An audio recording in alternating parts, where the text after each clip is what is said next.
نروح لليلى فوزي، الفنانة الجميلة، جميلة الجميلات، يعني زي ما كان بيتقال عليها في الفيلم، ودي حقيقة كانت بتنطبق عليها، فيرجينيا جميلة الجميلات.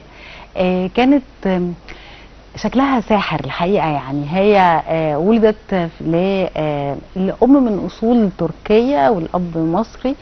يعني اللي بيدور في الأصول الأم هتوصل لأنها أصول تركية والأب مصري، لكن هي واضح أنها كانت واخدة جمال مختلف.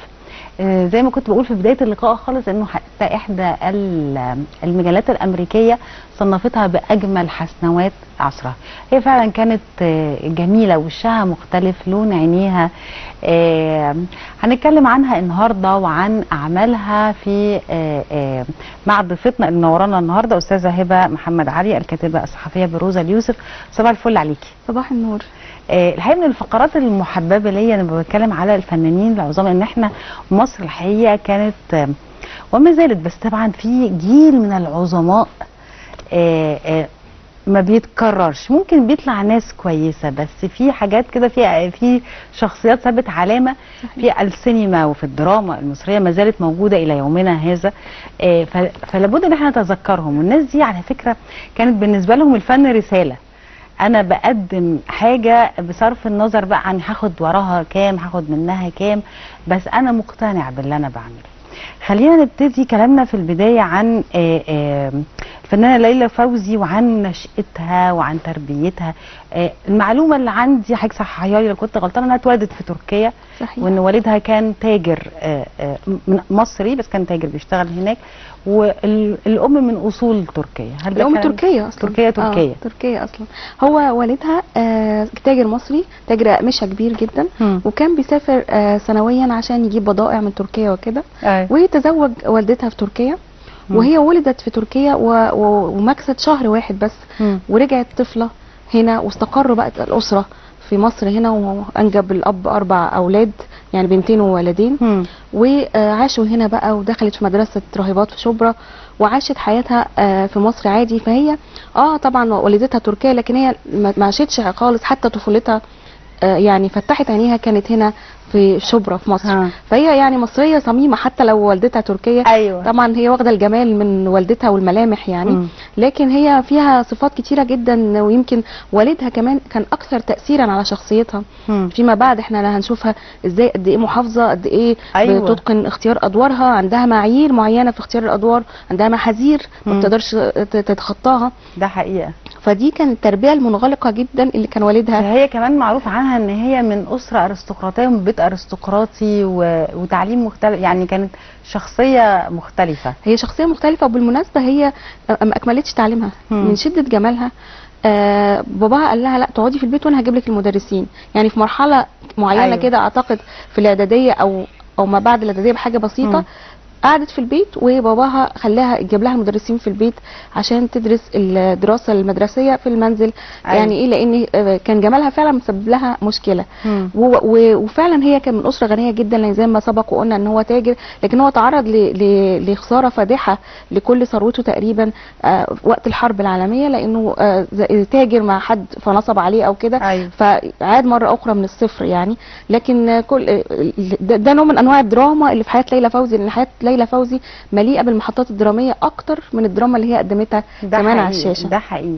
فكره انه احنا بنتكلم على مواصفات اب واسره قعدوها في البيت عشان ما تروحش المدرسه من كتر جمالها، دخلت مجال التمثيل ازاي؟ شوفي، هو كان التمثيل ده كان حلمها، وهي كانت بتحب تغني بالمناسبه اكتر من الغنى من التمثيل. يعني كانت تفتح الراديو، وكانت وهي عندها كان صوت جميل، لكن لم تستغل هذه الموهبه. يمكن غنت مع محمد عبد الوهاب في فيلم من افلامه، ولكن الافلام اللي جمعتهم سوا، لكن هي ما غنتش لوحدها او اتكسفت تغني. لكن هي في الاساس كان نفسها تطلع مطربه، وكان جدتها بتتنبأ لها انها يبقى عليها اضواء شهره وهتنور جدا، وكان هي بتحلم بده. الفكره ان والدها كان بيجيله ناس عاملين في مجال السينما والفن، ومخرجين ومؤلفين بيسهروا عنده في البيت. وهي كانت طفله صغيره، وكانت بتعدي هم بيشوفوها يعني بارعه الجمال. فبتيجي تسلم عليهم، يقول له لازم تشتغل في السينما ازاي، هي ما بتشتغلش. يتوه يعني في الموضوع، هو مش حابب طبعا، لانه عايز يغلق عليها دايما وقلقان عليها على طول. لغايه في مره قالوا له على فكره انت كده حرام جدا اللي انت بتعمله، البنت موهوبه البنت جميله، وكمان انت جرب ولو ما عجبكش خلاص قعدها، هو مش هنخسر حاجه. وبالمناسبه هو في البدايه اسمها ما كانتش بيتكتب ليلى فوزي على الشاشه، لان هو خايف من الاسره. أيوة. كان النظره ان مفيش بنت عيله تشتغل في الفن، فكان بتتكتب ليلى رضا. يمكن مؤخرا بقى محمد كريم بعد ثالث فيلم او رابع فيلم، محمد كريم اللي قال لا انت لا اسمك ليلى محمد فوزي، فوزي احلى، خليها ليلى فوزي، ورجعها لاسمها الطبيعي. لكن في بدايتها هي كانت بتتكتب على الشاشه ليلى رضا بطلب من باباها، عشان باباها مش عايز يعرف الاسره ان دي بنته وتشتغل في السينما. اول فيلم بقى لما وافق كان اول فيلم ليها ايه؟ كان فيلم مصنع الزوجات. هم خدوها لنيازي مصطفى وقالوا له دي كانت طالعه بدور طالبه في مدرسه عادي، يعني نفس السن، المرحله السنيه بتاعتها. ويمكن ده اللي خلى باباها يوافق شويه، انها عيله وخليها تفرح شويه. فيمكن 15 مثلا او في الوقت ده، فخدوها لنيازي مصطفى، انبهر بجمالها جدا. واشتركت في الفيلم مصنع الزوجات.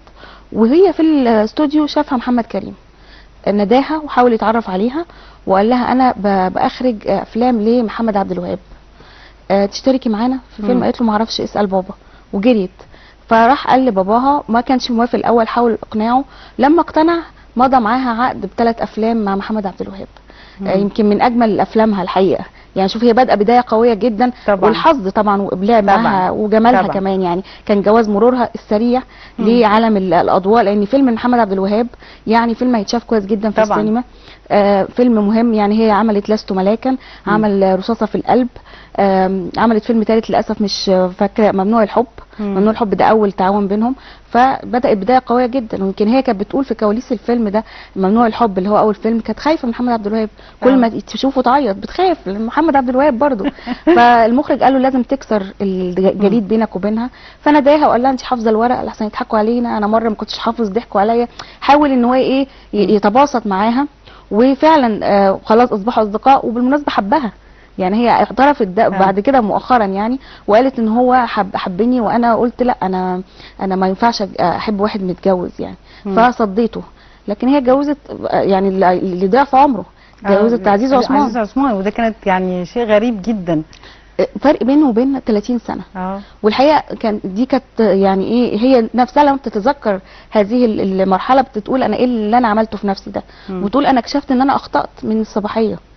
لان هي كانت ده الراجل الصديق والدها اللي بيجي يقعد عندهم ويقعد يقول لهم نكت وهم يضحكوا، يسهر عندهم لغايه بالليل ويمشي. فكانت واخده عليه يعني. فلما قال كده، هي تقريبا كانت عايزه تخرج من سطوه الاب.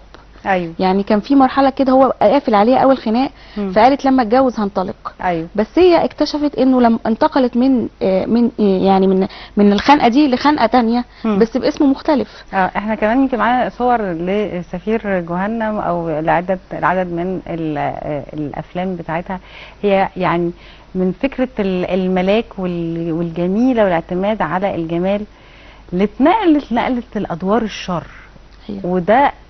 وده كان تحدي، لانه هي وشها جميل، فانه ازاي دايما معتادين حتى زاويه، يعني المخرجين كانوا بيصوروا الشر بزاويه كاميرا بطريقه معينه، بانجل معين، الاضاءه تبقى بشكل معين عشان يبان قوي على وشه الشر. ليلى فوزي مهما عملتي فيها هيبان عليها ازاي؟ ما هو الشر ملوش دعوه بالجمال. هي الارستقراطيه، هي الطبقه دي هي اللي فعلا حاولت كتير انها تهرب منها، ما عرفتش. يعني هي بتطلع شريره بس برضو تحسيها شريره بالظبط. فهي عملت كذا دور شر، وحاولت تخرج من دور الفتاه الارستقراطيه. يعني عملت فيلم مع حسن امام، فتاه مغلوبه على امرها، غلبانه، يعني ما نجحش قوي. فهي فضلت طول الوقت تحاول انها ما تعتمدش على جمالها، وتحاول انها تخرج من الزون دي بتاعت ان انا فتاه ارستقراطيه، انا ممكن اقدم ادوار مختلفه. بس هي قدمت مثلا في الفيلم مع محمد فوزي. ايوه. وبالمناسبه طبعا النهارده ذكرى رحيل محمد فوزي. صحيح. قدمت البنت الشاطئ. ايوه. البنوته كده البسيطه، يعني بنت ناس بسطة، يعني اقرب للاقاليم منها أيوة. للمدينه، وكان لايق عليها الدور. ما انا بقول لك هي ده محاولات جاده، آه. انا ما اقدرش اغفلها في الخروج من المنطقه دي اللي هي اتحصرت فيها بفعل ملامحها، بفعل طريقتها، بفعل المخرجين واستسهالهم. أيوة. يعني فحاولت كتير جدا. انت قلتي بنت الشاطئ، وعلى فكره على مدار تاريخها. طب ما هو فيلم ضربة شمس اللي يعتبر اخر تعامل معاها على السينما، بعد كده هي قالت انا هشتغل تلفزيون بس، لان هي حست بعد كده السينما راحه للمقاولات وكده. ضربة شمس ده من اجمل ادوارها اللي ما نطقتش فيه ولا كلمه. ايوه. واعتقد ان هي يعني فنانه جريئه جدا انها تعمل الدور ده بالمواصفات دي مع مخرج لسه مبتدئ. محمد خان ده كان اول اخراج ليه. ايوه. فهي يعني التجربه كلها محفوفه بالمخاطر، فيها مغامره كبيره جدا. هي اقتحمتها وادتها بشكل مميز جدا، وفعلا دورها انت لازم تتوقفي عنده. يعني ما هواش دور عابر يعني واحده كده من العصابه او كده وخلاص، لا انت بتركزي في بساطها، بتخيفي عينيها هي اللي الحوار والسيناريو يعني وكل حاجه بالظبط. يعني الممثل بيتخلى عن كل ادواته ويعتمد على اداه واحده ويبروزها ويبدع فيها. أيوة. ده مش اي ممثل يعمل كده طبعا. يمكن هي اعتقد ان بسبب من اسباب ان هي توقفت عن تقديم ادوار سينمائيه انها مش هتلاقي زي الدور ده تعمله. هو انا لازم اختم مسيرتي السينمائيه بدور لا ينسى بالظبط كده، ما ينفعش يبقى في حاجه بعديه. ايضا في دور الشر شويه في بعض الاعمال، لكن مثلا لو هنشوف شر بشكل مختلف في فيرجينيا جميله الجميله الناصر صلاح الدين. هل في اي كواليس الفيلم اختيار يوسف شاهين ليها عشان الجمله دي، عشان هيتقال الجمله دي في الفيلم، فمين اللي تصلح لهذا العمل؟ بس هو اصلا هو مليان جميلات. نزلوت في عدد من الجميلات بشكل كبير. ليلى طاهر، عماله بحاول افتكر مين من السيدات، فهم كلهم جميلات الحقيقه. السيدات والرجال والله كانوا جميلات. واحمد هم وطاز الفقراء دي حقيقه هو كان اختيار موفق من يوسف شاهين. كله كان عظيم، لكن اقصد انه هي ذات جمال مختلف. صحيح. يعني هي لايقه قوي انها تبقى اجنبيه مش عربيه خالص. مؤكد مواصفات الشكليه كان ليها تاثير كبير جدا في ان يوسف شاهين يختارها في الدور. وهي الحقيقه اديته ببراعه، وكان في على فكره شر برضو. يعني هي ايوه بقولك شر بشكل مختلف، شر مختلف جدا. والحقيقه انا ما عنديش كواليس اختيار الدور، بس عندي لمحه من كواليس الفيلم نفسه. يعني الناس كلها كان عندها تصور ان في غيره شديده جدا بينها وبين ناديه لطفي في اللوكيشن، وان هم عشان دي جميله ودي جميله، وان مين هيبقى دوره اكبر ومين دوره اصغر، والحواديت اللي كنا بنسمعها طول الوقت ده. لكن الحقيقه ان هي نفت ده تماما، وقالت ان انا في الفيلم ناصر صلاح الدين اكتسبت صديقه مقربه جدا فضلت قريبه منها لغايه اخر حياتها. يعني فالحقيقه الكواليس اعتقد انها كانت صحيه جدا وجميله، ولو ان هو فيلم على المستوى الانتاجي طبعا خسر بشكل كبير. ويعني اتكلف كتير قوي من منتجته جدا، تكلفه عاليه جدا. يمكن ما جابش مردوده السينمائي، لكن هو فيلم فعلا مهم جدا طبعا. حتى لو بيختلفوا شويه على بعض الاحداث التاريخيه او كده، لكن هو فيلم مهم ما ينفعش نغفله. يعني مين اقدر اقول العلامات الفارقه في حياه ليلى فوزي الفنيه؟ يعني في واحد بيبتدي الفن بعدين بيقف في نقطه كده، ده خط فاصل، اللي قبله كان حاجه واللي بعده حاجه ثانيه. طول ما احنا مش ماشيين في مشوار حياتنا. هي تقريبا توفت 84 85 سنه، كان في اواخر الثمانينات. هي 87 توفت عندها 87 سنه. عندها 87 سنه. وخلي بالك كانت بتشتغل لغايه اخر لحظه. يعني مسلسل فريسكا ده كان 2004 هي توفت 2005. فهي يعني بتشتغل. بس خليني اقول لك انه يعني انا يقينا انه ليلى فوزي لو كانت حياتها الشخصيه ماشيه بشكل سلس وهادي كان هتعمل خطوات اهم من كده بكتير.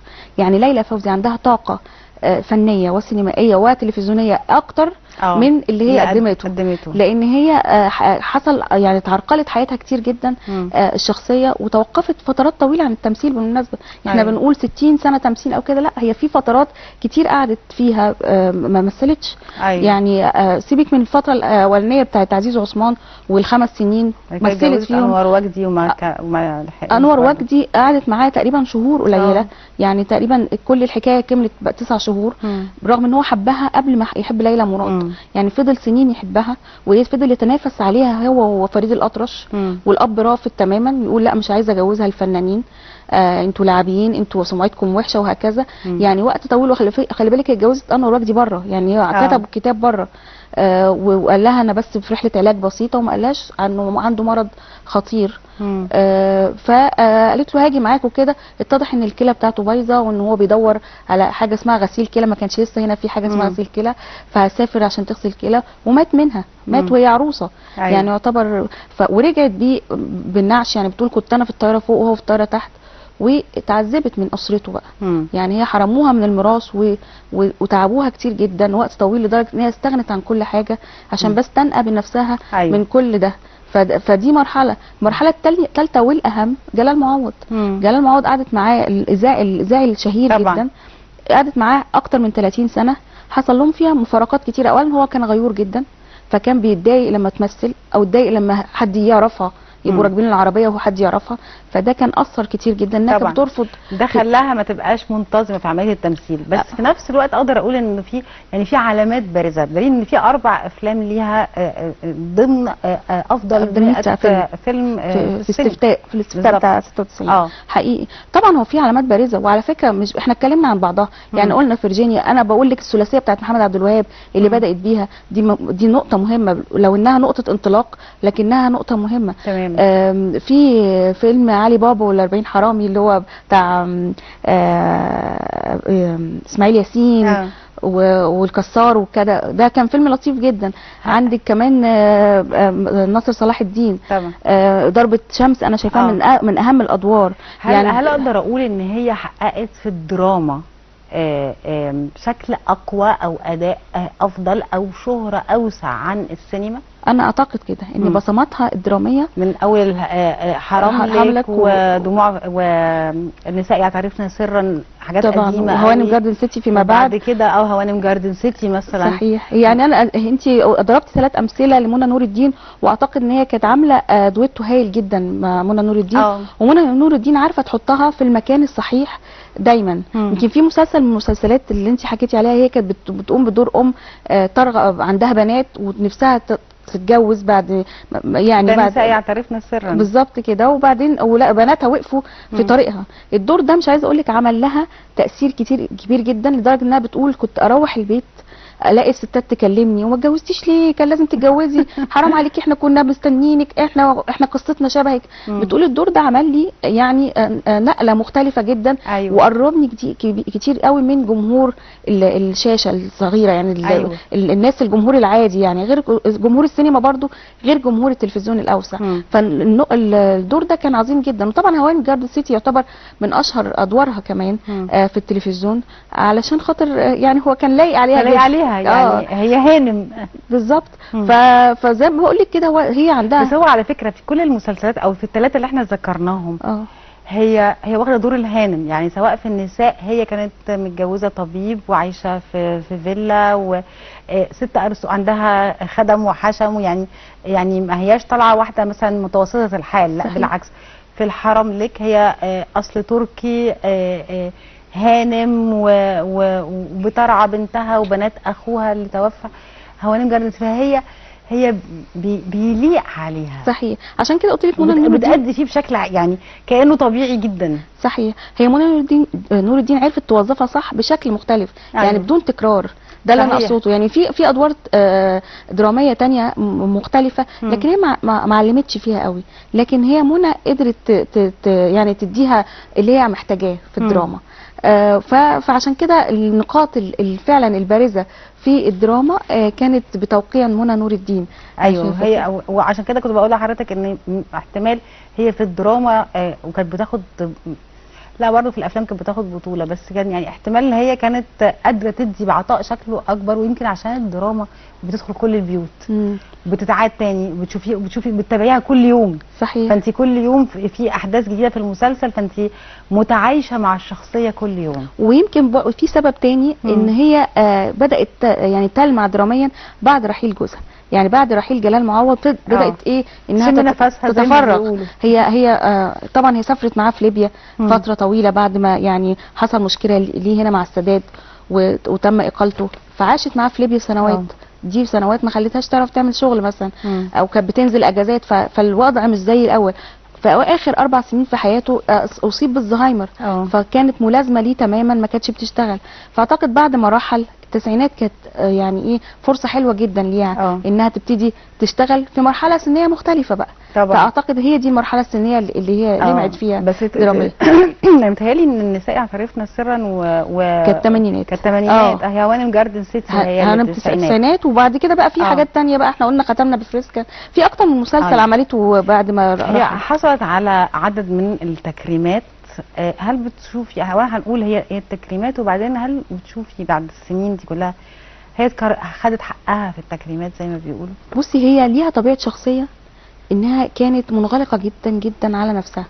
يعني حتى في الحوارات الصحفيه هي قليله الحوار الصحفيه تمام، يعني ما بتحبش تكون ظاهره في مكان. حتى ما كان ما بتحبش حد يصورها بالمايو، عايزه تعيش حياه دايما هاديه. فاعتقد ان ده عامل من العوامل اللي خلى الناس ما تفكرش في انها تكرمها، ولو ان ده غلط طبعا يعني. لكن انا واقصد تحديدا على حياه عينها، وحتى بعد رحيلها يعني هي ما خدتش التكريم اللي هي تستحقه الحقيقه في حياتها ولا بعد رحيلها. تقصير اكيد من جميع اللي كانوا موجودين في المشهد السينمائي والفني وقتها، لكن اعتقد برضو صفاتها الشخصيه المنغلقه المنزويه البعيده تماما عن الاضواء، المحبه انها هي بيتوتيه جدا على فكره. يعني كنفا وتريكو وطبيخ وتزرع وتعمل، هي تحب ده يعني. تقول لك انا يومي مليان، مش منشغله طول الوقت، فمش فاضيه، مش محتاجه قوي. فاعتقد ان الطبيعه دي مخليها نوعا ما كانت زاهده جزء التكريم او جزء حضور المهرجانات او كده. لا اتكرمت اعتقد في مهرجان اسكندريه اكتر من مره، اسكندريه مرتين وفي المكتبات يعني في اكتر من حاجه اتكرمت فيها. طبعا حصل لها تكريم في حياتها.